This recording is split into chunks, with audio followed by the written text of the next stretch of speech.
Right now, you're replaying a 5-second moment from earlier today and wondering if it ruined everything. Or you're rereading a message 10 times before sending it. Or maybe it's 3 a.m. and you're thinking about things you can't change. If this is you, in the next few minutes, I'll show you why this happens and how you can get rid of it. First, let's try to understand overthinking. Overthinking is when your brain keeps thinking about the same thing again and again, but it doesn't actually fix anything. It's like replaying a moment in your head over and over. Maybe something you said yesterday or worrying about what might happen tomorrow. Your thoughts go in circles like a hamster running on a wheel. You're thinking a lot, but you're not getting anywhere. There's even a big word psychologists use for this: perseverative cognition. It just means your brain keeps going back to the same thoughts, even if they make you feel bad or stressed. So overthinking isn't just thinking too much. It's thinking in a way that keeps you stuck.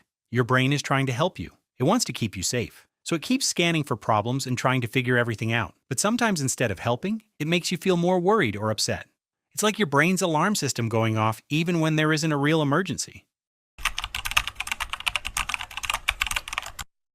Your brain doesn't like not knowing what will happen. Your brain was built to keep you safe. A long time ago, that meant watching for real dangers like wild animals. Today, the dangers are things like worrying about a test or a friend's reaction. Scientists have studied how the brain reacts to uncertainty and found that when people don't know what will happen, certain parts of the brain become more active, especially the parts linked to watching for danger. This is the same part that helped our ancestors survive. It's like your brain still thinks it needs to protect you from lions, even if the danger is a school presentation. Feeling anxious gives overthinking more energy. Researchers have found that people who worry a lot, especially those diagnosed with generalized anxiety disorder, have more repetitive thoughts. When someone feels anxious, their brain stays in alert mode, like it's always looking for something bad to happen. For example, a teenager might stay awake late thinking about every possible way their school day could go wrong, even if nothing bad ever happens. Your brain can get stuck replaying the past. While worrying focuses on the future, rumination focuses on the past, like replaying every letter you wrote, every word you spoke, every moment you regret. Research shows this type of repetitious thought is a strong predictor of depression because it strengthens negative mood and discourages moving forward. Trying to be perfect can make your brain overwork. Research shows that people who want everything to be perfect are more likely to overthink decisions. In school, this might be someone who spends hours fixing one math problem because they're afraid of making even a tiny mistake. Scientists say that perfectionism often comes from fear of judgment or fear of failing.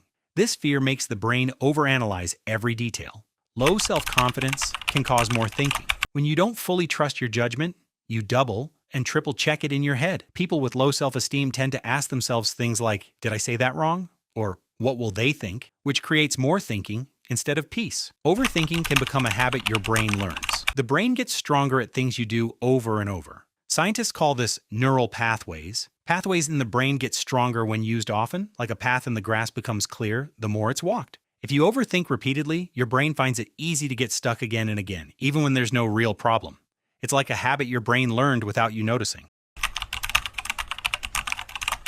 The psychological aspects are one thing, but your brain's neurobiology explains why it feels relentless. First, there's a part of your brain called the prefrontal cortex. This is the area that helps you plan, solve problems, and make decisions. It's like the brain's manager. When you start overthinking, this manager goes into overtime. It keeps analyzing, predicting, and trying to figure everything out. Instead of solving the problem once and moving on, it keeps reopening the file and reviewing it again and again. But that's only part of the story. At the same time, another part of your brain called the amygdala gets involved. The amygdala is your brain's alarm system. It reacts when something feels scary or uncertain. The tricky part is that it doesn't always know the difference between a real danger and an imagined one. So if you're unsure about how a conversation went, or worried about something that might happen, the amygdala can act like there's a real threat. And when the alarm stays on, your thinking brain keeps trying to fix the danger, which keeps the loop going. And then there's something called the default mode network, DMN. This is a group of brain areas that turns on when you're resting,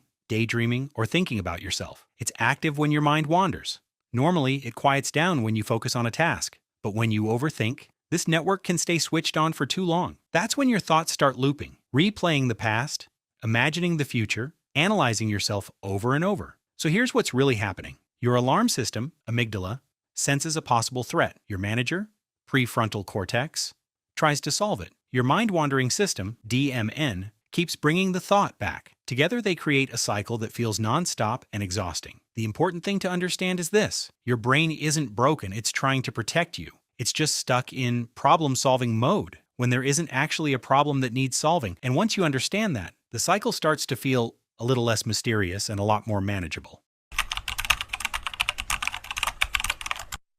Overthinking and mental health are more connected than most people realize. When overthinking becomes something you do all the time, not just once in a while, it doesn't stay as just thoughts. It slowly begins to affect how you feel, how you sleep, and how you live your daily life. To begin with, anxiety often gets stronger. When your mind constantly worries about what could go wrong, your body stays on high alert. It's like your nervous system thinks there's always something to prepare for. Your heart may beat faster, your muscles may feel tense, and relaxing becomes harder. The more you worry, the more alert your body stays, and the cycle continues. Over time, this can also affect your mood in deeper ways. When your thoughts keep replaying past mistakes or focusing on what's wrong, it can pull your mood down. Persistent rumination, which means repeatedly dwelling on negative thoughts, is strongly linked to symptoms of depression. The more your mind circles around painful ideas, the heavier everything can start to feel. And then there's sleep. Nighttime is often when overthinking gets loudest.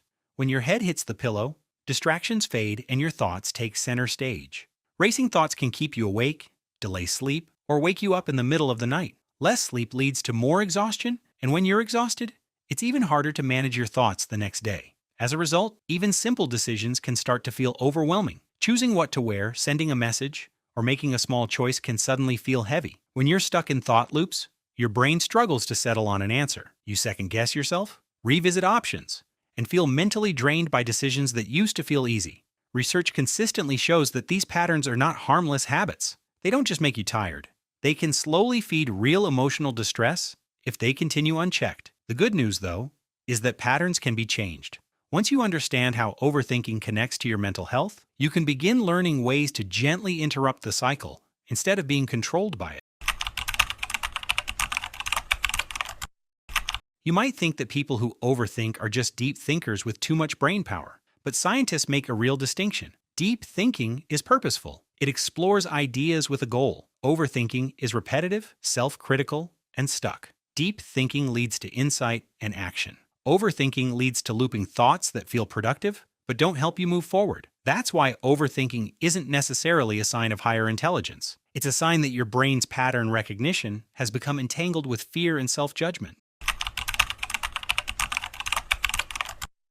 Most people think overthinking is just a problem in the mind, but your body feels it too. When you keep worrying or replaying situations in your head, your brain turns on its stress system. That system releases a hormone called cortisol. Cortisol is helpful in small amounts because it sharpens your focus and prepares you to act. The trouble begins when overthinking keeps that stress system switched on for hours or even days. When stress stays high for too long, the body starts to wear down.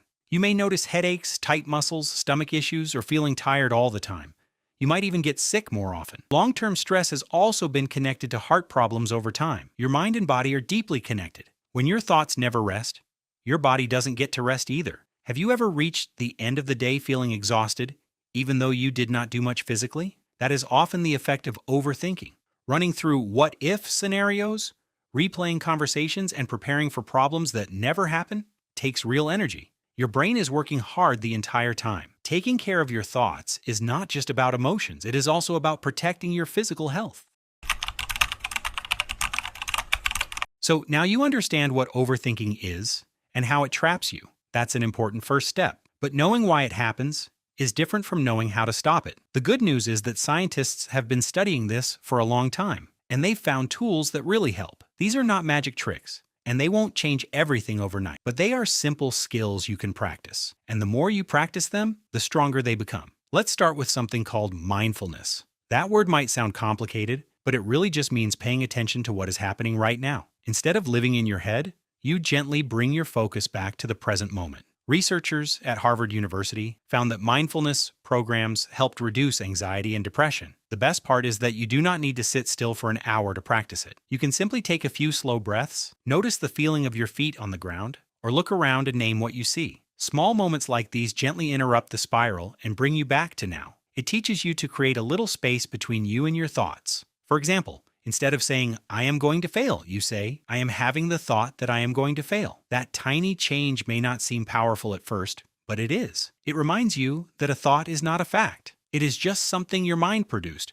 And once you see it that way, it starts to lose some of its power over you. Now, here is a strategy that may sound surprising at first. Scheduled worry time. Instead of trying to push worries away all day, you choose a specific time, like 15 minutes in the afternoon, and give your worries your full attention then. When anxious thoughts pop up outside that time, you remind yourself that you will think about them later. At first, this feels strange, but with practice, your brain learns that not every thought needs instant action. That alone can lower the feeling of constant urgency. Movement is one of the simplest and most powerful tools you have. Exercise lowers stress chemicals in the body and boosts chemicals that improve your mood. Even a short walk can help calm repetitive negative thinking. When your body is moving through the real world, your brain has something real to focus on. That makes it much harder to stay stuck in imaginary problems. Finally, there are grounding techniques for moments when overthinking suddenly feels intense. One popular method is called the 5-4-3-2-1 exercise. You slowly notice 5 things you can see, 4 things you can feel, 3 things you can hear, 2 things you can smell, and 1 thing you can taste. As you move through your senses, your attention shifts out of your head and into your surroundings. This makes it much more difficult for your mind to keep spinning stories. When you step back and look at all these tools together, one big idea stands out. You cannot think your way out of overthinking by adding more thoughts. Trying to solve it with more analysis usually makes it worse. Instead, the real solution is gentle redirection, steady practice, and returning to the present moment again and again.